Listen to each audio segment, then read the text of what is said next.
మా ఫైనాన్స్ అయితే నాకు ఎవ్రీ డే డబ్బులు లేవు అంటారు. నీ డబ్బులు లేకుంటే అది తర్వాత నేను ఇచ్చిన మాట నిలబెట్టుకోవాలి.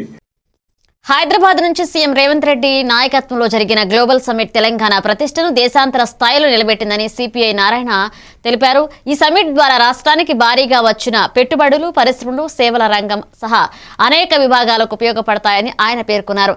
సమగ్ర అభివృద్ధి కోసం ప్రభుత్వం తీసుకుంటున్న నిర్ణయాలు ప్రజల అంచనాలకు అనుగుణంగా ఉండడం అభినందనీయమన్నారు. అన్ని వర్గాలను దృష్టిలో పెట్టుకుని పనిచేస్తున్న సీఎం రేవంత్ రెడ్డి కాంగ్రెస్ ప్రభుత్వం రాష్ట్ర భవిష్యత్తుకు సరైన దిశలో ముందుకు వెళుతుందని నారాయణ తెలిపారు. వ్యవసాయ రంగం దీన్ని సమన్వయం చేసుకుంటూ ప్రయారిటీగా ఉంటూ ఇది ఇండస్ట్రియల్ డెవలప్మెంట్ వస్తే బాగుంటుంది. కానీ లేదంటే ఒక పక్క ప్లస్ ఒక మైనస్ రావడానికి వీల్లేదు. అందువల్ల రావడానికి ప్రజలు కూడా తెలంగాణ అంటే ఇక్కడ క్లైమేట్ బాగుంటుంది, భూమి అందుబాటులో ఉంటుంది, ప్రజలు కూడా మంచివాళ్ళు, ఇది అభివృద్ధి కావడానికి అవకాశం ఉంటుంది. అయితే పారిశ్రామిక కొంతమంది అంబిషన్స్ వస్తారు, ఎక్కువ భూములు తీసుకొని తక్కువ ధరలతో తీసుకొని తర్వాత దాన్ని మిస్యూజ్ చేయడానికి ప్రయత్నిస్తుంటారు. దాన్ని జాగ్రత్త పడుకోవాలి. టైం బౌండ్గా అభివృద్ధి అయ్యే పద్ధతిలో వాళ్ళకి మ్యాండేట్ ఇవ్వాలి.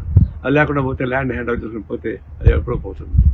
ఇవన్నింటినీ సమన్వయం చేసుకునే పద్ధతుల్లో ఈ రెవెన్యూ డిపార్ట్మెంటు, ఆ పర్మిషన్స్, అనుమతులు ఇవన్నీ కూడా ఆటంకం జరగకూడదు. దీన్ని జాగ్రత్త చేసుకోవాల్సిన అవసరం ఉంది. అందులో ఆరంభ సూత్రం కాకుండా దీన్ని టైం బౌండ్ ప్రాతిపదికగా అభివృద్ధి